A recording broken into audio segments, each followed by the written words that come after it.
ആശ്വാസം നേടാം. ഹൃത്തിനുള്ളിൽ ജീവൻ നൽകും വചനം, തിരുവചനം. യേശുവിൽ സ്നേഹമുള്ളവരെ, രാജാക്കന്മാരുടെ 2-ാമത്തെ പുസ്തകത്തിൽ 5-ാമത്തെ അധ്യായത്തിൽ 1 മുതലുള്ള തിരുവചന ഭാഗത്ത് നമ്മളൊരു സംഭവം കാണുന്നുണ്ട്. സിറിയ രാജാവിൻ്റെ സൈന്യാധിപനായിരുന്നു നാമാൻ. എല്ലാവർക്കും വലിയ പ്രിയങ്കരനായിരുന്നു നമ്മുടെ നാമാൻ. നല്ല ഒരു യോദ്ധാവാണ്, സൈന്യാധിപൻ ആണ്, കഴിവുള്ള വ്യക്തിയാണ്, എല്ലാവരോടും നല്ല രീതിയിൽ ഇടപെടുന്ന എളിമയുള്ള അല്ലെങ്കിൽ സ്നേഹമുള്ള വിശ്വസ്തനായ ഒരു സൈന്യാധിപൻ. രാജാവിനും ഭൃത്യർക്കൊക്കെ അതുകൊണ്ട് തന്നെ നാമാനോട് വലിയ കാര്യമാണ്. പക്ഷെ ഒരൊറ്റ പ്രശ്നമേ ഉള്ളൂ, നാമാന് കുഷ്ഠരോഗമാണ്.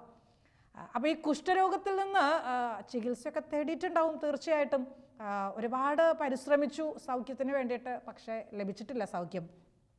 ഈ സാഹചര്യത്തിൽ ഒരു വലിയ കാര്യം അവിടെ നടക്കുകയാണ്. സിറിയക്കാർ ഇസ്രായേൽക്കാരെ കുറേ അധികം പേരെ പിടിച്ചുകൊണ്ടുപോയി അടിമകളാക്കിയിട്ടുണ്ട്. അതിൽ ഒരു ഇസ്രായേൽക്കാരി പെൺകുട്ടി ഈ നാമാൻ്റെ ഭാര്യയുടെ പരിചാരികയായിരുന്നു. അവൾ അടിമയായിട്ടാണ് ജീവിക്കുന്നതെങ്കിൽ പോലും കർത്താവിന് സാക്ഷ്യം വഹിക്കാൻ മടി കാണിച്ചില്ല. അവളെ അന്ന് ആ ദിവസം വരെയും വഴി നടത്തിയ കർത്താവിനെ അവൾ അല്പം പോലും മറന്നില്ല. അവൾ കർത്താവിൻ്റെ മുൻപിൽ ഒരു സാക്ഷിയായിട്ട് ജീവിക്കുകയാണ്. കൃപയുടെ ഒരു നീർച്ചാലായിട്ട് അവൾ പ്രവർത്തിക്കുകയാണ്. ഈ സഹോദരി, ഈ അടിമ പെൺകുട്ടി എന്നാ ചെയ്തെന്നറിയാവോ? ഈ പരിചാരിക ആയിട്ട് നിൽക്കുന്ന പെൺകുട്ടി നാമാൻ്റെ ഭാര്യയോട് പറയാൻ, എൻ്റെ യജമാനൻ നാമാൻ അങ്ങുള്ള സമരിയായിലുള്ള പ്രവാചകൻ്റെ അടുത്ത് ചെല്ലുകയായിരുന്നെങ്കിൽ കുഷ്ഠരോഗം മാറിക്കിട്ടുമായിരുന്നു, സൗഖ്യം കിട്ടുമായിരുന്നു. ഇങ്ങനെ പറഞ്ഞപ്പോൾ അതുടനെ സിറിയ രാജാവിൻ്റെ കാതുകളിലെത്തി ഈ വാർത്ത. സിറിയ രാജാവ് വേഗം തന്നെ കത്ത് എഴുതിയിട്ട് നാമാനെ ചികിത്സിക്കാൻ, സൗഖ്യം കിട്ടാൻ വേണ്ടിയിട്ട് പറഞ്ഞു വിടുകയാണ്. ഇസ്രായേൽ രാജാവിന് ഒരു കത്തൊക്കെ കൊടുത്തു വിടുകയാണ്. ഇസ്രായേൽ രാജാവിന് അങ്ങനെ സൗഖ്യം കൊടുക്കാൻ പറ്റത്തില്ലല്ലോ. ഇസ്രായേൽ രാജാവ് ഈ കത്ത് കണ്ടപ്പോൾ വല്ലാത്ത ദേഷ്യവും സങ്കടവും ഒക്കെ തോന്നി മനസ്സിൽ. രാജാവ് വിളിച്ചു പറഞ്ഞു, ഞാൻ എന്നാ ദൈവമാണോ? കുഷ്ഠരോഗം മാറ്റി കൊടുക്കാൻ പോലും എനിക്ക് എവിടെന്നാ ശക്തി? എന്നെ കൊണ്ട് പറ്റുമോ? എന്നത്തിന് എൻ്റെ അടുത്തേക്ക് വിട്ടത്? അവൻ യുദ്ധം ചെയ്യാൻ പഴുതു നോക്കുകയാണ്. അങ്ങനെയൊക്കെ പറഞ്ഞ് ഇസ്രായേൽ രാജാവ് വല്ലാതെ അരിശപ്പെടും. വസ്ത്രമൊക്കെ കീറിയിട്ട് അരിശ കാണിക്കുകയാണ്, ദേഷ്യം പ്രകടിപ്പിക്കുകയാണ്. ഈ സമയത്ത് ഏലീശ പ്രവാചകൻ രംഗത്തേക്ക് വരികയാണ്. ഏലീശ പ്രവാചകൻ പറഞ്ഞു, എന്തിനാ രാജാവ് വസ്ത്രം കീറിയത്? എന്തിനാ രാജാവ് അരിശപ്പെടുന്നത്? അവൻ എൻ്റെ അടുക്കൽ വരട്ടെ, സൗഖ്യത്തിനുള്ള വഴി പറഞ്ഞു കൊടുക്കാം. അങ്ങനെ നാമാൻ നമ്മുടെ ഏലീശ പ്രവാചകൻ്റെ അടുത്ത് വരികയാണ്. ഏലീശ പ്രവാചകൻ നാമാനോട് ഇങ്ങനെയാ പറഞ്ഞത്, ജോർദാനിൽ പോയി 7 പ്രാവശ്യം മുങ്ങിക്കുളിക്കണമെന്ന്. വേറെ ഒന്നും പറഞ്ഞില്ല. നമ്മുടെ നാമാൻ്റെ മനസ്സിൽ ഒറ്റ ചിന്തയേ ഉണ്ടായിരുന്നുള്ളൂ, പ്രവാചകൻ ഇങ്ങോട്ട് വരും, കൈ വീശി കാണിക്കും, ഒറ്റ സെക്കൻഡ് നേരം കൊണ്ട് കുഷ്ഠം അങ്ങ് പോയി കിട്ടും, വളരെയധികം സൗഖ്യമാവും, സന്തോഷമാവും. ഇങ്ങനെയൊക്കെ സ്വപ്നം കണ്ട് പ്രതീക്ഷിച്ചിട്ടൊക്കെയാണ് നമ്മുടെ നാമാൻ വന്നത്. പക്ഷേ പ്രവാചകൻ പറഞ്ഞു, ജോർദാനിൽ പോയിട്ട് 7 പ്രാവശ്യം കുളിക്കാൻ. 1 പ്രാവശ്യമാണെങ്കിൽ പിന്നെയും വേണ്ടുകയില്ല, 2 പ്രാവശ്യമാണെങ്കിൽ പിന്നെയും സഹിക്കാം. 7 പ്രാവശ്യമൊക്കെ ജോർദാനിൽ പെട്ടത് ഇവിടെ കുളിച്ചാൽ പോരാ, എന്നതിന് അങ്ങോട്ട് പോണത്? കുഞ്ഞിപ്പിള്ളേരോട് പറയണ പോലെ കുളിക്കാൻ ഞാൻ കുളിയും ജപമൊന്നും ഇല്ലാത്ത മനുഷ്യനാണോ? ഇങ്ങനെയൊക്കെ നാമാൻ്റെ മനസ്സിൽ ഇഷ്ടക്കേട് നിർബന്ധമായിട്ടും തോന്നിയിട്ടുണ്ടാവും. കാരണം ഒരു സൈന്യാധിപനായിട്ട് നിൽക്കുന്ന മനുഷ്യനോട് പോയി കുളിക്കണമെന്നൊക്കെ പറയുമ്പോൾ താഴ്ത്തിക്കെട്ടുന്ന രീതിയിലൊക്കെ നാമാൻ ചിന്തിച്ചിട്ടുണ്ടാകാം. സാധാരണഗതിയിൽ ഒരു മനുഷ്യൻ്റെ മനസ്സിൽ കൂടെയൊക്കെ പോകാമല്ലോ. പക്ഷേ നാമാൻ ഇഷ്ടക്കേടൊക്കെ കാണിച്ചു. അവിടെയുള്ളവരോട് പറഞ്ഞു, ഞാൻ തിരിച്ചു പോവാണ്, എനിക്ക് ഇങ്ങനത്തെ ഒരു സൗഖ്യം വേണ്ട, ജോർദാനും വേണ്ട, കുളിയും വേണ്ട, കുഷ്ഠരോഗം മാറും വേണ്ട. അപ്പം കൂടെയുള്ള ഭൃത്യന്മാർ അവർ പറഞ്ഞു, അങ്ങനെ അങ്ങ് വിഷമിക്കാതെ, നമ്മളോട് ഇത്രയല്ലേ പറഞ്ഞുള്ളൂ, ചെയ്യാൻ പറ്റുന്ന കാര്യമല്ലേ പറഞ്ഞുള്ളൂ, ഒന്ന് ജോർദാനിൽ പോയി എന്ന് ഓർത്തിട്ട് എന്താ പ്രശ്നം? 7 പ്രാവശ്യം ഒന്ന് മുങ്ങി കുളിച്ചു എന്ന് ഓർത്തിട്ട് എന്താ പ്രശ്നം വരണത്? നമുക്കതൊന്ന് അനുസരിച്ച് നോക്കിയാലോ? ഭൃത്യന്മാർ പറഞ്ഞപ്പം നാമാൻ ഓർത്തു, എന്നാൽ പിന്നെ അത് ശരിയാകാം, ഒന്ന് ചെയ്തേക്കാം, കിട്ടണമെങ്കിൽ കിട്ടട്ടെ സൗഖ്യം. അങ്ങനെ നമ്മുടെ നാമാൻ 7 പ്രാവശ്യം ജോർദാനിൽ പോയിട്ട് മുങ്ങി. വലിയ ആളാന്ന് ഓർക്കണേ, സൈന്യാധിപനായിട്ടുള്ള മനുഷ്യൻ, രാജ്യത്തിലുള്ള സർവ്വ പ്രജകൾക്കും നാമാൻ അങ്ങ് ടോപ്പിൽ നിൽക്കുന്ന ആളാണ്. കുളത്തിൽ പോയിട്ട് കുളിച്ചുകൊണ്ടിരിക്കുക 7 പ്രാവശ്യം, 1 അല്ല 2 അല്ല, പിന്നെയും കുളി, പിന്നെയും കുളി. ഇതാ 7ാമത്തെ പ്രാവശ്യം കഴിഞ്ഞപ്പോൾ നോക്കിയപ്പോൾ ശിശുവിൻ്റേത് പോലെയുള്ള ശരീരം, വളരെ ശുദ്ധിയുള്ള, കുഷ്ഠരോഗമൊക്കെ പോയി, സെക്കൻഡ് നേരം കൊണ്ട് പോയി. ലോകത്തിൽ ആർക്കും കൊടുക്കാൻ പറ്റാത്ത സൗഖ്യം ദൈവത്തിന് കൊടുക്കാൻ പറ്റുമെന്ന് നാമാൻ മനസ്സിലാക്കിയ ഒരു നല്ല സമയമായിരുന്നു അത്. അനുസരിക്കാൻ സന്നദ്ധരെങ്കിൽ നിങ്ങൾ ഐശ്വര്യം പ്രാപിക്കും. കർത്താവിൻ്റെ വചനം ഓർക്കുന്നില്ലേ? യെശയ്യാ പ്രവാചകന്റെ പുസ്തകം 1-ാം അധ്യായം 19-ാമത്തെ വചനം. അനുസരിക്കാൻ സന്നദ്ധരാണോ നീ ഐശ്വര്യം പ്രാപിക്കും. എളുപ്പമല്ല കേട്ടോ അനുസരിക്കാൻ. മറ്റുള്ളവരെ അനുസരിപ്പിക്കാൻ വളരെ ഈസിയാണ്. ക്ലാസ്സൊക്കെ എടുക്കുമ്പോൾ ഞാൻ പലപ്പോഴും ശ്രദ്ധിച്ചിട്ടുണ്ട്, മറ്റുള്ളവരെ ആരെങ്കിലും ഉറങ്ങിയാൽ അസ്വസ്ഥത കാണിച്ചാൽ നമുക്കൊരു ഒന്നും പുറത്ത് പറഞ്ഞില്ലെങ്കിൽ പോലും ഉള്ളിൽ എന്താണാവോ ഉറങ്ങണത്, ഇഷ്ടപ്പെട്ടില്ലാവോ ഒരു ചിന്തയൊക്കെ വരും. മറ്റുള്ളവരെങ്ങനെ ഇരുത്താനും ശ്രദ്ധിപ്പിച്ചിരുത്താനും അതിനൊക്കെ നമ്മൾ വളരെ അലേർട്ടാണ്. പക്ഷേ നമ്മൾ അതേ സ്ഥാനത്താണെങ്കിൽ അതിൻ്റെ അപ്പുറം കാണിക്കുന്നുള്ളത് 100% ഉറപ്പ്. അനുസരിപ്പിക്കാൻ എളുപ്പം, അനുസരിക്കാൻ ബുദ്ധിമുട്ട് പ്രായോഗിക ജീവിതത്തിൽ അനുഭവപ്പെടാം. നാമാൻ തൻ്റെ കൈവശമുണ്ടായിരുന്ന വിനയവും അനുസരണവും ആ സ്നേഹവും നിഷ്കളങ്കതയൊക്കെ നാമാന് സൗഖ്യത്തിന് കാരണമായി. ഈ വിനയവും ഈ സ്നേഹവും ഈ വിശ്വസ്തതയും വിധേയത്വവും ഒക്കെ നാമാന് സൗഖ്യത്തിന് കാരണമായെങ്കിൽ ഇത് നമ്മുടെ ജീവിതത്തിലും നേടിയെടുക്കുന്നത് വളരെ ആവശ്യമാണ്. വളരെ നല്ലൊരു കാര്യമാണ്. എല്ലായ്പ്പോഴും അനുസരിക്കുക. ജീവിത പങ്കാളിയെ അനുസരിക്കേണ്ടി വരും ചില സമയത്ത്. ചിലപ്പോൾ ഓർക്കും, ഈ ഭാര്യ പറയണ കേട്ടിട്ട് ഞാനിപ്പോൾ എന്നാ കാണിക്കാനാണ്, എനിക്ക് അത്യാവശ്യം വിവരമൊക്കെ ഇല്ലേ, എനിക്ക് അത്യാവശ്യമൊക്കെ ബോധമില്ലേ, ഞാൻ പറയണത് അവളങ്ങ് കേട്ടാൽ മതി. അങ്ങനെയല്ല. പരസ്പരമുള്ള ഒരു സ്നേഹവും പരസ്പരമുള്ള ഒരു മനസ്സിലാക്കലും അതൊക്കെ അനുസരണത്തിന് നമ്മളെ അങ്ങ് പ്രേരിപ്പിക്കുകയാണ്. അത് കൽപ്പന പാലിക്കുന്ന അങ്ങനെ ആയിട്ടല്ല, മറിച്ച് അത് സ്നേഹം കൊണ്ടുള്ള ഒരു അനുസരണം. അങ്ങനെ നമ്മുടെ ജീവിതത്തിലേക്ക് വന്നാൽ അത് വലിയൊരു മുതൽക്കൂട്ടാണ്. ഈ കഴിഞ്ഞ ദിവസം ഒരു ഭാര്യ എന്നോട് പറയാം, സിസ്റ്ററെ ഭർത്താവ് കാറ് വാങ്ങുന്ന കാര്യം പറഞ്ഞപ്പോൾ ഞങ്ങൾക്ക് എല്ലാവർക്കും വലിയ സന്തോഷമായി. വീട്ടിൽ കാറ് വാങ്ങാം, അതൊരു ആവശ്യമാണ്. അത് ഏറ്റവും വലിയ കാർ, ഇത്രയും ലക്ഷങ്ങളുടെ കാറ് വാങ്ങാമെന്ന് പറഞ്ഞപ്പോൾ ഞങ്ങളെല്ലാവരും, മക്കളും ഞാനൊക്കെ പറഞ്ഞു, അത് വേണ്ട കേട്ടോ ഡാഡി, അത്രയും വേണ്ട, നമുക്ക് സാധാരണയൊക്കെ നമുക്ക് ആവശ്യം നടന്നാൽ പോരെ, അത്രയും നമ്മൾ വേണ്ടല്ലോ എല്ലാവരും പറഞ്ഞു. പക്ഷേ ഭർത്താവ് സമ്മതിച്ചില്ല. അദ്ദേഹത്തിന് ഇഷ്ടമുള്ളത് പോയിട്ട് ഏറ്റവും നല്ല വിലപിടിപ്പുള്ള കാറ് തന്നെ വാങ്ങിക്കൊണ്ട് വന്നു. എന്നിട്ട് ഈ ഭാര്യ ഇപ്പം പറയുക, എപ്പോഴും ഭർത്താവ് ഇരുന്ന് പറയും, അന്ന് നീ പറഞ്ഞത് കേട്ടാൽ മതിയായിരുന്നു, എത്ര ലക്ഷങ്ങളെ ഇപ്പോൾ ആ കാറിന് വേണ്ടി ചിലവഴിച്ചാൽ ഒരു 10 കാറും കൂടെ വാങ്ങാനുള്ള പൈസ ആ കാറിൽ ഇപ്പോൾ ചിലവായി. ഈ ഭാര്യ എന്നോട് പറയുക, സിസ്റ്ററെ അന്ന് ഞങ്ങൾ ഭാര്യയും ഞാനും മക്കളൊക്കെ പറഞ്ഞത് ഒന്ന് കേട്ടായിരുന്നെങ്കിൽ ഇത്രയും ലക്ഷങ്ങൾ നഷ്ടപ്പെടില്ലായിരുന്നു. പക്ഷേ ഇപ്പം ഭർത്താവിന് ബോധ്യമായി, ഇടയ്ക്കിടയ്ക്ക് പറയും ചെയ്യും, അന്ന് പറഞ്ഞതനുസരിച്ചാൽ മതിയായിരുന്നു, തെറ്റിപ്പോയി എൻ്റെ മോളേന്ന് എപ്പോഴും ഭർത്താവ് കേൾക്കുന്ന ഈ സഹോദരി പറഞ്ഞത് ഞാൻ ഓർക്കുക.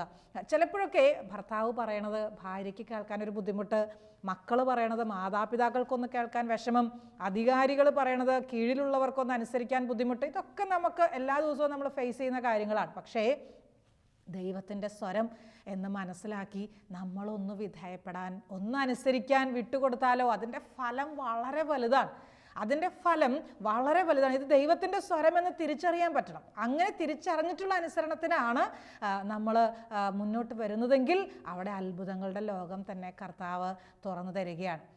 1-ാം നൂറ്റാണ്ടിൽ ഏറെ അറിവ് കൊണ്ടും പാണ്ഡിത്യം കൊണ്ടും വരദാനങ്ങളുടെ നിറവ് കൊണ്ടൊക്കെ വളരെ പ്രശസ്തനായിട്ടുള്ള ഒരു വിശുദ്ധനുണ്ടായിരുന്നു, വിശുദ്ധ ജോൺ. എല്ലാവർക്കും അറിയാം ഈ വിശുദ്ധനെക്കുറിച്ച്. വളരെയധികം പ്രശസ്തനായിരുന്നു ഈ വിശുദ്ധ ജോൺ. 25-ാമത്തെ വയസ്സിൽ ഈ വിശുദ്ധൻ ലൗകിക ജീവിതത്തോടുള്ളൊക്കെയുള്ള ഒരു വിരക്തി കാരണം വീട് അല്ലെങ്കിൽ അങ്ങനെയുള്ള ബന്ധങ്ങൾ അതൊക്കെ ഉപേക്ഷിച്ച് ഒരു സന്യാസിയുടെ ശിഷ്യത്വമൊക്കെ സ്വീകരിച്ച് ഇങ്ങനെ പ്രാർത്ഥനയിലൊക്കെ കഴിയാണ്. അപ്പം ഈ സന്യാസി ഈ ജോണിനെ കുറേയൊക്കെ എന്താ പറയുക, എളിമപ്പെടുത്താൻ, നല്ല രീതിയിലേക്ക് ജീവിതം കൊണ്ടുവരാൻ പല മാർഗങ്ങളും സ്വീകരിച്ചു. ഒരു ദിവസം വിളിച്ചിട്ട് പറഞ്ഞു, ആശ്രമത്തിൻ്റെ മുൻപിലുള്ള ഉണങ്ങിയ മരത്തിന് എന്നും പോയിട്ട് വെള്ളമൊഴിക്കണമെന്ന്, എന്നും ഉണങ്ങിയ മരത്തിന് വെള്ളമൊഴിക്കണമെന്ന് ഒരു സന്യാസി ശിഷ്യനായ ജോണിനോട് പറയാൻ. ഈ ജോൺ അതനുസരിക്കുകയാണ്. നല്ല അറിവുള്ള കഴിവുള്ള മിടുക്കൻ പയ്യൻ, 25 വയസ്സ് 26 വയസ്സ് കൂടി വന്നാൽ ഒരു കൊല്ലം കൂടെ കഴിഞ്ഞിട്ടാണ് പറഞ്ഞതെന്ന് ഓർത്തോ. ഈ ജോൺ എല്ലാ ദിവസവും ഒരു ദിവസത്തേക്കല്ല, ഒരാഴ്ചത്തേനല്ല, ഒരു വർഷം മുഴുവൻ ഈ ഉണങ്ങിയ മരത്തിൻ്റെ ചുറ്റും പോയിട്ട് വെള്ളം ഒഴിക്കുകയാണ്. ഒരു കൊല്ലത്തേക്ക്. പലപ്പോഴും മനസ്സിൽ വന്നിട്ടുണ്ടാവും, ഈ വിവരമില്ലാത്ത അല്ലെങ്കിൽ ഇത്രയൊന്നും പഠിച്ചിട്ടില്ലാത്ത, ലോകം കണ്ടിട്ടില്ലാത്ത ഈ സന്യാസിയുടെ വാക്കും കേട്ട് ഞാൻ എന്തിനാ എൻ്റെ ജീവിതം കളയുന്നതെന്ന് പലപ്പോഴും ഓർത്തിട്ടുണ്ടാകണം. പക്ഷേ അതിനെ അങ്ങ് അതിജീവിച്ചു. എൻ്റെ അധികാരി പറയുന്നത് ദൈവത്തിൻ്റെ സ്വരം തന്നെ എന്ന് തിരിച്ചറിഞ്ഞ് ഈ ജോൺ അതങ്ങ് അനുസരിക്കുകയാണ്. അത്രയേറെ എളിമപ്പെടുത്തുകയാണ്.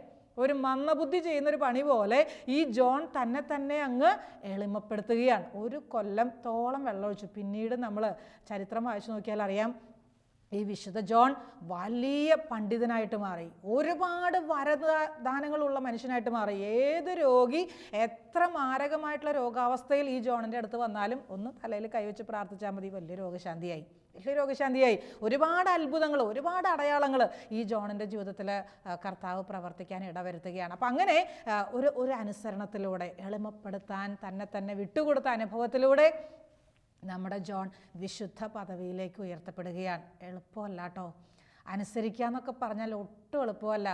പലപ്പോഴും പലരും സന്യാസ ജീവിതത്തിലേക്കൊക്കെ വരാൻ അല്പമെങ്കിലൊക്കെ മടി പിടിക്കണതിൻ്റെ കാരണം ബ്രഹ്മചര്യവും ദാരിദ്ര്യമൊക്കെ വലിയ വിഷമം തോന്നില്ല. പക്ഷെ അനുസരണം, ഇപ്പം പോകണ്ടെന്ന് പറഞ്ഞാൽ പോകണ്ട, ഇപ്പം ചെയ്യണ്ടെന്ന് പറഞ്ഞാൽ ചെയ്യണ്ട, അതൊക്കെ അതങ്ങ് ആക്സെപ്റ്റ് ചെയ്യാനും അതിലേക്കൊക്കെ ഒന്ന് വിട്ടുകൊടുക്കാനും വലിയ ബുദ്ധിമുട്ട് അനുഭവിക്കുന്ന അനേകരെ കണ്ടിട്ടുണ്ട്.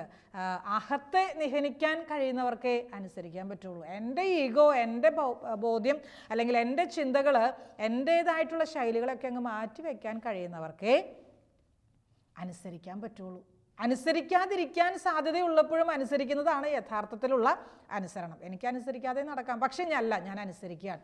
അതാണ് യഥാർത്ഥത്തിലുള്ള അനുസരണം. ഭയം കൊണ്ടുള്ള അനുസരണം അല്ല ഞാൻ പറയുക. ഭയപ്പെട്ടിട്ട് അനുസരിച്ചിട്ട് എന്നാ കാര്യം? അതിൽ വലിയ കാര്യമില്ല. നല്ല മനസ്സോടെ, സന്തോഷത്തോടെ ഏത് സാഹചര്യത്തെയും അനുസരണയിലേക്ക് നമ്മൾ കൊണ്ടുവരുന്നുവെങ്കിൽ അത് വലിയ അനുഗ്രഹത്തിന് കാരണമായിട്ട് തീരും. ചിലപ്പോൾ നമ്മുടെ അധികാരികൾ അല്ലെങ്കിൽ മുതിർന്നവർ, മാതാപിതാക്കൾ, അങ്ങനെയുള്ളവർ നമ്മളോട് പറയും, ഇപ്പം നീ ഇന്ന കാര്യം ചെയ്യണ്ട, ഇപ്പം നീ ഇന്ന കാര്യം ചെയ്യണ്ട, ഇത്രയൊക്കെ ചെയ്താൽ മതി.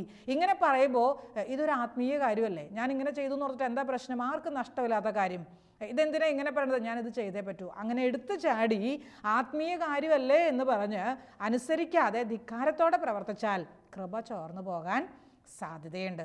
ദൈവ അനുഗ്രഹങ്ങൾ, ദൈവ അനുഭവങ്ങൾ നമ്മളിൽ നിന്ന് എന്നേക്കുമായി നഷ്ടപ്പെട്ടു പോകാൻ സാധ്യതയുണ്ട്. ഞാൻ ഓർക്കുന്നു, കോൺവെൻറ്റിൽ ചേരുന്നതിന് മുൻപ് പഠിച്ചുകൊണ്ടിരിക്കുന്ന സമയത്ത് ജീസസ് യൂത്തിലൊക്കെ ബന്ധപ്പെട്ട് പ്രവർത്തിച്ചുകൊണ്ടിരിക്കുന്ന കാലഘട്ടം, സോണൽ ലെവലിലൊക്കെ നന്നായിട്ട് പ്രവർത്തിക്കുന്ന സാഹചര്യത്തിൽ അന്ന് ലീഡേഴ്സായിട്ട് നിന്നിരുന്നവരൊക്കെ എന്നോട് പറഞ്ഞു, ഒരു വർഷത്തേക്ക് ഫുൾ ടൈമറായിട്ട് കർത്താവിന് വേണ്ടി ശുശ്രൂഷ ചെയ്യാൻ പോരാവോ? ഞാൻ ചിന്തിച്ചപ്പോൾ തോന്നി, നല്ല കാര്യമാണ്. അത് മോശമുള്ള കാര്യമല്ലല്ലോ, കർത്താവിന് വേണ്ടിയിട്ടല്ലേ ചെന്നേക്കാം. ഒരു വർഷത്തേക്കല്ലേ വേണ്ടൂ, അത് പ്രശ്നമുള്ള കാര്യമല്ല. ഞാൻ വലിയ സന്തോഷത്തോടെ അവരോട് ഞാൻ യെസ് പറഞ്ഞു വീട്ടിലൊന്ന് ചോദിക്കട്ടെ, വീട്ടിൽ ചോദിച്ചിട്ട് കാര്യങ്ങൾ പറയാം. വീട്ടിൽ ചെന്നിട്ട് എൻ്റെ മാതാപിതാക്കളോട് പറഞ്ഞപ്പോൾ മമ്മി ആദ്യം എതിർത്തു. അതിൻ്റെ ആവശ്യമൊന്നുമില്ല, അപ്പോൾ ഒരു കൊല്ലത്തേക്ക് അങ്ങനെ അവിടെ ഇവിടെയൊക്കെ പോയി നിൽക്കേണ്ട കാര്യമൊന്നുമില്ല, അത് വേണ്ട, നീ ഇവിടെ തന്നെ നിന്നിട്ട് ചെയ്യാൻ പറ്റുന്നൊക്കെ ചെയ്താൽ മതി. വളരെ സ്ട്രിക്റ്റായിട്ട് പറഞ്ഞു. ഫുൾ ടൈമറാവും. ഞാൻ കരഞ്ഞ് പറഞ്ഞു നോക്കി, പിണങ്ങി പറഞ്ഞു നോക്കി, ഭക്ഷണം കഴിക്കാതെ വാശി പിടിച്ച് പറഞ്ഞു നോക്കി, രക്ഷയില്ല, സമ്മതിച്ചില്ല. എന്നോട് പറഞ്ഞു, നീ പോകുന്ന പ്രശ്നമേ ഇല്ല, ഫുൾ ടൈമറായിട്ട് ഇവിടെ നിന്ന് ആരും വിടുന്നില്ല, ഇവിടെയൊക്കെ ചെയ്യാൻ പറ്റുന്ന ഇടവകയിൽ അല്ലെങ്കിൽ സോണിൽ, രൂപതയിലൊക്കെ ചെയ്യാൻ പറ്റുന്ന, കോളേജിലൊക്കെ ചെയ്യാൻ പറ്റുന്ന കാര്യങ്ങൾ ചെയ്താൽ മതി, വേറൊരു രാജ്യത്ത് സ്ഥലത്തൊക്കെ പോയി ചെയ്യേണ്ട കാര്യങ്ങൾക്ക് എന്നോ, അതങ്ങനെ അങ്ങ് ഫുൾ സ്റ്റോപ്പ്. അപ്പം എൻ്റെ ലീഡേഴ്സിനോടൊക്കെ ചെന്ന് പറഞ്ഞു, അവർക്കും സങ്കടമായി, എനിക്കും സങ്കടമായി. ഞാൻ ഓർക്കുന്നു, പിന്നീട് കർത്താവ് സമർപ്പണ ജീവിതത്തിലേക്ക് തിരഞ്ഞെടുത്തപ്പോൾ അന്ന് ഒരു വർഷത്തേക്ക് ഞാൻ ചോദിച്ചിട്ട് വിട്ടില്ലായെങ്കിൽ ഇപ്പോൾ ജീവിതകാലം മുഴുവൻ കർത്താവിൻ്റെ കൂടെ നിൽക്കാൻ ഭാഗ്യം കിട്ടി. അന്ന് ഒരുപക്ഷെ ഞാൻ അന്ന് അനുസരിക്കാതെ ധിക്കാരത്തോടെ ഞാനിപ്പോൾ പോയാൽ എന്നാ പ്രശ്നം? ഞാൻ വേറെ തെറ്റ് ചെയ്യാനല്ലല്ലോ, നിർബന്ധിപ്പിച്ച് അവരുടെ സമ്മതമൊക്കെ വാങ്ങി ഞാൻ അങ്ങനെ ഫുൾ ടൈമറാകാൻ പോയിരുന്നുവെങ്കിൽ ഇന്നൊരു പക്ഷേ ഈ നിലയിൽ എനിക്ക് എത്താൻ പറ്റില്ലായിരുന്നു. ഞാൻ ഓർക്കുന്നു, അന്നത്തെ ആ വിധേയപ്പെടലും അന്നത്തെ ആ സമ്മതിക്കലും ഒക്കെ ഇന്ന് എത്രയോ കൃപയ്ക്ക് കാരണമായി, ഇന്ന് എത്രയോ വലിയ അനുഗ്രഹത്തിന് കാരണമായി. ഒരു പക്ഷേ മാതാപിതാക്കൾ പറയുമ്പോൾ, ജീവിത പങ്കാളി പറയുമ്പോൾ, ഇന്ന കാര്യം ഇപ്പം വേണ്ട കേട്ടോ, പിന്നെ നമുക്ക് ചെയ്യാം, ഒരു 6 മാസം കഴിയട്ടെ, 2 കൊല്ലം കഴിയട്ടെ, പിന്നീട് നമുക്ക് ചെയ്യാം, ഒന്ന് വിധേയപ്പെട്ട് കൊടുത്താൽ, ഒന്ന് അനുസരിച്ച് കൊടുത്താൽ എത്രയോ വലിയ അനുഗ്രഹങ്ങളാണ് കർത്താവ് നമുക്കായിട്ട് തരിക. പ്രിയമുള്ള സഹോദരങ്ങളെ, അനുസരിക്കാനുള്ള കൃപ, ആ ഒരു അനുഗ്രഹം കർത്താവ് തന്നെ നമുക്ക് തരണം. നമുക്ക് നിരന്തരം ചോദിക്കണം കർത്താവിനോട്, കർത്താവേ, എനിക്കൊന്ന് അനുസരിക്കാനുള്ള അനുഗ്രഹം, ഒന്ന് വിട്ടുകൊടുക്കാനുള്ള അനുഗ്രഹം എനിക്ക് തരണേ എന്ന്. ചിലപ്പോഴൊക്കെ ചില വാക്കുകൾ ചിലരൊക്കെ പറയുമ്പോൾ അത് വേദനയായിട്ട് തോന്നും, ഭാഷ കടുപ്പമുള്ള ഭാഷയായിട്ടൊക്കെ തോന്നും. ദൈവത്തിൻ്റെ സ്വരം തന്നെയാണ്. കാരണം നമ്മൾ ചില കാര്യങ്ങൾ സംസാരിക്കുമ്പോൾ അല്ലെങ്കിൽ തീരുമാനം എടുക്കുമ്പോൾ അതിൻ്റെ ഫലം എന്താണെന്ന് കർത്താവിന് വ്യക്തമായിട്ട് അറിയാം. ഇന്നല്ലെങ്കിൽ നാളെ ഇതിൻ്റെ ഫലം എന്താണെന്ന് വ്യക്തമായിട്ട് കർത്താവിനറിയാം. നല്ലത് മാത്രം വരാൻ ആഗ്രഹിക്കുന്ന കർത്താവ് ഒരു പക്ഷേ ഇപ്പോൾ ഇത് എൻ്റെ മകന് മകൾക്ക് നന്മയായിട്ട് സംഭവിക്കത്തില്ല. അപ്പം അതുകൊണ്ട് ഇത് വേണ്ട എന്ന് പറയുമ്പോൾ നമ്മൾ തളർന്നു പോകരുത്. നമ്മൾ തകർന്നു പോകല്ലേ. എൻ്റെ നല്ല ഭാവി മാത്രം ആഗ്രഹിക്കുന്ന ദൈവം നന്മ വരുത്താൻ വേണ്ടി മാത്രം എന്നോടിത് പറയുമ്പോൾ നല്ല മനസ്സോടെ ഞാനത് ആക്സെപ്റ്റ് ചെയ്യാണ്, ഞാൻ അനുസരിക്കുകയാണ്. ഞാൻ ഇതാ കർത്താവേ റെഡിയാണ്, ഞാൻ റെഡിയാണ്, നീ എന്ത് പറഞ്ഞാലും ഞാൻ അനുസരിക്കാൻ തയ്യാറാണ്. ഇങ്ങനെ നമ്മൾ അനുസരിക്കുമ്പോഴാണ് നമ്മുടെ ജീവിതത്തിലേക്ക് വലിയ അനുഗ്രഹങ്ങൾ കിട്ടുക. ഫ്രാൻസിസ് അസിസിയെ കുറിച്ച് പറയണ കേട്ടിട്ടില്ലേ? റോമിലേക്ക് പോയി. എന്തിന്? സന്യാസ സഭ തുടങ്ങാനുള്ള അനുവാദമൊക്കെ വാങ്ങാൻ, അതുപോലെ വചനം പ്രഘോഷിക്കാനുള്ള അനുവാദമൊക്കെ വാങ്ങാനായിട്ട് പോവാൻ. അവിടെ ചെന്നിട്ട് മാർപ്പാപ്പയോട് കാര്യങ്ങളൊക്കെ പറഞ്ഞു. പിതാവേ, എനിക്ക് ഇന്ന ആഗ്രഹങ്ങളൊക്കെ ഉണ്ട്. പിതാവ് എന്നാ പറഞ്ഞെന്നറിയോ? പോയി പന്നികളോട് വചനം പറയാൻ, പന്നികളോട് വചനം പ്രഘോഷിക്കാൻ. ഫ്രാൻസിസ് അസിസി എന്നാ ചെയ്തെന്നറിയോ? ഉടനെ ഇങ്ങോട്ട് പോന്നു, പന്നികളെ ഒരുമിച്ച് കൂട്ടി, അവിടെ നിന്നിട്ട് വചനം പറയാൻ തുടങ്ങി. അനുസരിച്ചു, പന്നികളോട് വചനം പ്രഘോഷിച്ച്. ഇന്ന് രണ്ടാം ക്രിസ്തു എന്ന അപരനാമം വിശുദ്ധ ഫ്രാൻസിസ് അസിസി ധരിക്കുന്നുവെങ്കിൽ, ആ നാമത്തിന് രണ്ടാം ക്രിസ്തു എന്ന പേര് വഹിക്കുന്നുവെങ്കിൽ ഒറ്റ കാരണം ഇതുപോലെയുള്ള അനുസരണമായിരുന്നു. എത്രത്തോളം താഴ്ന്നു കൊടുത്തും അനുസരിക്കാൻ വിശുദ്ധന് മടിയിലായിരുന്നു. എത്ര താഴ്ന്നു കൊടുക്കേണ്ടി വന്നാലും. കാണുമ്പോൾ മറ്റുള്ളവരൊക്കെ മന്ദബുദ്ധി, അല്ലെങ്കിൽ ഒരു ബോധമില്ലാത്ത പയ്യൻ, മനുഷ്യൻ, ഇതൊക്കെ പറയപ്പെട്ടാലും, ഇങ്ങനെയൊക്കെ മറ്റുള്ളവർ പേര് വിളിച്ചാലും അതൊന്നും വിഷയമല്ല. അങ്ങ് അനുസരിക്കുകയാണ്, താഴ്ന്നു കൊടുക്കുകയാണ്, അങ്ങ് എളിമപ്പെടുകയാണ്, അങ്ങ് വേണ്ടാന്ന് വെക്കുകയാണ്. ചില കാര്യങ്ങൾ ദൈവം നമ്മോട് സംസാരിക്കുമ്പോൾ, അത് പ്രിയപ്പെട്ടവരിലൂടെ അധികാരികളിലൂടെയൊക്കെ പറയുമ്പോൾ ധിക്കരിച്ചേക്കല്ല, വേണ്ടാന്ന് വെച്ചേക്കല്ല. ദൈവത്തിൻ്റെ സ്വരമായിട്ട് നമ്മൾ സ്വീകരിക്കുന്നുവെങ്കിൽ അവിടെ വലിയ ദൈവ സാന്നിധ്യമുണ്ട്, അവിടെ വലിയ ദൈവാനുഗ്രഹമുണ്ട്. പടിപടിയായിട്ട് നമ്മളെ വളർത്തുന്ന അനുഭവം കർത്താവ് നമുക്ക് പ്രദാനം ചെയ്യും. പടിപടിയായിട്ട് വളർത്തും. ഒരിക്കൽ വിശുദ്ധ ഫൗസ്റ്റീന ഉപവാസം എടുക്കാൻ വലിയ ആഗ്രഹമാണ് ഉപവാസമൊക്കെ എടുത്ത് പ്രാർത്ഥിക്കാൻ. അപ്പം മദറിൻ്റെ അടുത്ത് ചെന്നിട്ട് ചോദിച്ചു, മദറെ, ഞാൻ ഉപവാസം എടുത്ത് പ്രാർത്ഥിച്ചോട്ടെ? ഉടനെ മദർ പറഞ്ഞു, ഉപവാസം എടുക്കണ്ട, നീ ഭക്ഷണം കഴിച്ചേ പറ്റൂ, നിൻ്റെ ആരോഗ്യം ഇപ്പം അതിനെ സമ്മതിക്കുകയല്ല, നീ ഭക്ഷണം കഴിച്ചേ പറ്റൂ. ഉടനെ ഫൗസ്റ്റീനയുടെ അടുത്ത് കർത്താവ് വന്നിട്ട് പറഞ്ഞു, മോളെ, നീ ഉപവാസം എടുക്കുന്നതിൽ കൂടുതൽ എനിക്ക് സന്തോഷമായത് നിൻ്റെ അധികാരിയെ നീ അനുസരിച്ചു എന്നുള്ളതാണ്. അധികാരിയെ അനുസരിക്കുമ്പോൾ കിട്ടുന്ന വലിയ ദൈവാനുഗ്രഹം. ഈശോയ്ക്ക് അത് വലിയ ഇഷ്ടമായെന്ന് പറയാൻ. അനുസരിക്കുന്ന ഒരു ജീവിതത്തെ, എളിമയുള്ളൊരു ജീവിതത്തെ, വിശ്വസ്തതയുള്ളൊരു ജീവിതത്തെ തിന്മയ്ക്ക് തോൽപ്പിക്കാൻ പറ്റില്ല കേട്ടോ. തിന്മ തോൽപ്പിക്കാല്ല ഒരിക്കലും. വിശുദ്ധിയുള്ള, അനുസരണമുള്ള, എളിമയുള്ളൊരു ജീവിതത്തെ തിന്മയ്ക്ക് അടുത്തേക്ക് വരാൻ പോലും പറ്റുകയില്ല, തിന്മയ്ക്ക് കീഴടക്കാൻ പറ്റുകയില്ല. അവൻ വേണമെങ്കിൽ വന്നിങ്ങനെ അടുത്തൊക്കെ നോക്കി കിള്ളാനും മാതാനൊക്കെ വരാം, പക്ഷെ അവനൊന്നും നമ്മളെ കീഴടക്കാൻ പറ്റുകയില്ല. എളിമയുള്ള, വിശുദ്ധിയുള്ള, അനുസരണയുള്ളൊരു ജീവിതത്തെ എപ്പോഴും തിന്മ തൊട്ടു നോക്കാൻ, അടുത്തേക്ക് വരാൻ പോലും പരിശ്രമിക്കുകയല്ല. പ്രിയമുള്ള സഹോദരങ്ങളെ, ഒരുപക്ഷെ നമ്മൾ അനുസരിക്കുമ്പോൾ നമ്മുടെ മുൻപിൽ ശൂന്യത മാത്രമാണ്. നമ്മുടെ മുൻപിൽ ഇനി എന്നാ ചെയ്യും, ഇനി ഏത് വഴി കൂടെ പോവും, എങ്ങോട്ട് മുന്നോട്ട് പോവും, നമുക്കൊരു ഉറപ്പ് കിട്ടുകയില്ല. എങ്ങനെ ഇനി കാര്യങ്ങൾ മുന്നോട്ട് കൊണ്ടുപോകും അറിയത്തില്ല. ആകെപ്പാടൊരു ശൂന്യത നമുക്ക് ഫീൽ ചെയ്യാം സാധ്യതയുണ്ട്. ഞാൻ കോൺവെൻറ്റിലൊക്കെ ചേരാൻ സമയമായപ്പോൾ ഹോളി ഫാമിലി കോൺഗ്രിഗേഷനിലേക്ക് പോകാൻ തീരുമാനമായി. ഹോളി ഫാമിലി കോൺഗ്രിഗേഷൻ എൻ്റെ വീടിൻ്റെ അടുത്ത് സിസ്റ്റേഴ്സ് അവിടെ ഉണ്ട്. ഞാൻ പഠിച്ച കോളേജ് അവരുടേതാണ്. അപ്പോൾ അങ്ങനെ പരിചയത്തിൻ്റെ പേരിലൊക്കെ കോൺഗ്രിഗേഷനിൽ ചേരാൻ ഒരുങ്ങിയതാണ്. പക്ഷേ വീട്ടിൽ വലിയ സപ്പോർട്ടായിരുന്നില്ല, ആംഗ്ലമാരൊന്നും സമ്മതിച്ചില്ല. അങ്ങനെ ആ തീരുമാനവും നടപ്പിലാക്കാതെ വരികയാണ്. ഞാൻ തയ്യാറാക്കുന്ന പദ്ധതികൾ, പ്ലാൻ ചെയ്യുന്ന കാര്യങ്ങൾ നടപ്പിലാക്കാതെ വരുമ്പോൾ മനസ്സിൽ അസ്വസ്ഥതകൾ തീർച്ചയായിട്ടും ഉണ്ടാവും. മനസ്സിലൊരു വേദന നിർബന്ധമായിട്ടും തോന്നുമല്ലോ. ഒരു ശൂന്യത മാത്രമാണ്. ഇനി എങ്ങോട്ട്, ഇനി ഏത് വഴി, ഇനി ഏത് തീരുമാനം, ഇനി ഏത് സ്റ്റെപ്പ്, അസ്വസ്ഥതകളുണ്ടായിരുന്നു. ഒരു ശൂന്യത മനസ്സിൽ ഫീൽ ചെയ്തായിരുന്നു. ഞാൻ ഓർക്കുന്നു, പിന്നീട് അങ്ങോട്ട് കർത്താവ് നയിച്ച വഴികൾ എത്ര അത്ഭുതകരമായിരുന്നു. പിന്നീടും പഠനത്തിനൊക്കെ ശേഷം കർത്താവ് MSMI സഭയിലേക്ക് പറഞ്ഞു വിടുകയായിരുന്നു. വളരെ അത്ഭുതകരമായിട്ടാണ്. ഞങ്ങളുടെ രൂപതയിലൊന്നും കാര്യമായിട്ട് ആരും തന്നെ MSMI സഭയിലില്ല. പക്ഷേ കർത്താവ് വളരെ എടുത്തു പൊക്കി അവിടെ കൊണ്ടുവച്ചു എന്ന് പറഞ്ഞ പോലെ കൊണ്ടുപോവുകയായിരുന്നു. ഒന്ന് അനുസരിക്കുമ്പോൾ ചിലപ്പോഴൊക്കെ ശൂന്യത നിറയുന്ന അനുഭവങ്ങൾ നമ്മുടെ ജീവിതത്തിലുണ്ടാകാം. അബ്രഹത്തോട് കർത്താവ് പറഞ്ഞില്ലേ, നിൻ്റെ ദേശത്തെ ഉപേക്ഷിച്ച്, വീട്ടുകാരെ ഉപേക്ഷിച്ച് നീ ഞാൻ കാണിക്കുന്ന സ്ഥലത്തേക്ക് ഇറങ്ങിപ്പോരണം. അങ്ങ് ഇറങ്ങുകയാണ്. മുൻപിൽ മുഴുവൻ ചോദ്യങ്ങളാണ്, ഒരു ശൂന്യത മാത്രമേ ഉള്ളൂ. ആര് ചോദിച്ചാലും വ്യക്തമായിട്ട് ഉത്തരം കൊടുക്കാനൊന്നും പറ്റുകയില്ല. എന്തിനാ നീ ഇറങ്ങിയത്, എവിടേക്കാണ് നീ പോകുന്നത്, എന്നാ നിൻ്റെ ഉദ്ദേശം, ഉത്തരം കൊടുക്കാനൊന്നും കയ്യിലില്ല. ഒരു ശൂന്യത മാത്രമാണ് അബ്രഹത്തിൻ്റെ കൈകളിൽ. മോശ ഇസ്രായേൽ ജനത്തെ നയിക്കുമ്പോഴും ഇത് എത്ര കാലത്തേക്ക് നയിക്കാൻ പറ്റും, ഇത് നടപ്പിലാക്കുന്ന കാര്യമാണോ, ചെങ്കടലൊക്കെ വിഭജിക്കാൻ പറ്റും, ഇതിങ്ങനെയുള്ള ചോദ്യങ്ങളൊക്കെ മോശയുടെ മനസ്സിലുണ്ട്. പക്ഷേ മോശ ധീരമായിട്ട് നയിക്കുകയാണ്, ധീരമായിട്ട് അനുസരിക്കുകയാണ്, കർത്താവിൻ്റെ സ്വരത്തെ അനുസരിക്കുകയാണ്. പരിശുദ്ധ അമ്മ ഓർത്തോക്കിയെ അനുസരിച്ചില്ലേ, ദൈവഹിതത്തിന് മുൻപിൽ ആമേൻ ആമേൻ പറഞ്ഞില്ലേ? ഒരു മടിയില്ലായിരുന്നല്ലോ. ശൂന്യത സൃഷ്ടിക്കപ്പെടാം, എങ്കിലും ദൈവത്തെ അനുസരിച്ച് മുന്നോട്ട് പോകുന്നു. വിശുദ്ധ ജോൺ പറയും, നമ്മുടെ ജീവിതത്തിലുള്ള എല്ലാ സ്വാർത്ഥതയും ബഹിഷ്കരിച്ചുകൊണ്ടുള്ള ഒരു ജീവിത ശൈലിയാണ് അനുസരണം. എല്ലാ സ്വാർത്ഥതയും ബഹിഷ്കരിച്ചുകൊണ്ടുള്ള ഒരു ജീവിത ശൈലി. നമുക്ക് നമ്മുടെ സ്വാർത്ഥതകളെയൊക്കെ ഇല്ലാതെയാക്കാം, അനുസരിക്കാം ദൈവത്തെ. മറ്റുള്ളവരിലൂടെ വരുന്ന, പ്രിയപ്പെട്ടവരിലൂടെ, അധികാരികളിലൂടെ, മുതിർന്നവരിലൂടെയൊക്കെ വരുന്ന ദൈവത്തിൻ്റെ സ്വരം, ഒരുപക്ഷെ അത് ചെറിയ ആൾക്കാർ, നമ്മളിൽ നിന്നും താഴ്ന്ന ആൾക്കാരിൽ നിന്നൊക്കെ അനുസരിക്കേണ്ടി വരാം. അങ്ങനെ എളിയവരെയും അവരുടെ വാക്കുകളെയും നമ്മൾ ശ്രവിക്കുമ്പോൾ നമ്മൾ സ്വർഗരാജ്യത്തിൽ വലിയവരായിട്ട് മാറുകയാണ്. അവരെയും നമ്മൾ സ്വീകരിക്കുമ്പോൾ നമ്മൾ വലിയ കൃപയിലേക്ക് ഉയർന്നു വരികയാണ്. അനുസരിക്കാനുള്ളൊരു കൃപ ഞങ്ങൾക്ക് തരണമേ എന്ന് ആത്മാർത്ഥമായിട്ട് നമുക്ക് പ്രാർത്ഥിക്കാം. ഒരു നിമിഷം ഒന്ന് കണ്ണുകളടച്ച് കൈകൾ കൂപ്പി സ്നേഹത്തോടെ നമുക്ക് പ്രാർത്ഥിക്കാം. കർത്താവേ, ഞങ്ങളുടെ ബുദ്ധിയും ഞങ്ങളുടെ യുക്തിയും ഞങ്ങളുടെ ചിന്തകളൊക്കെ ഞങ്ങളെ നയിക്കുമ്പോൾ അതിനേക്കാളൊക്കെ കൃപയിലേക്കും അനുഗ്രഹത്തിലേക്കും ഞങ്ങളെ നയിക്കുന്ന നിൻ്റെ സ്വരത്തിന് കാതുതരാൻ, നീ പറയുന്നത് മടിയില്ലാതെ അനുസരിക്കാൻ, ചോദ്യങ്ങളില്ലാതെ അംഗീകരിക്കാൻ ഞങ്ങളെ സഹായിക്കണമേ എന്ന് ഞങ്ങൾ പ്രാർത്ഥിക്കുന്നു. നിത്യം പിതാവും പുത്രനും പരിശുദ്ധാത്മാവുമായ സർവേശ്വര എന്നേക്കും ആമേൻ.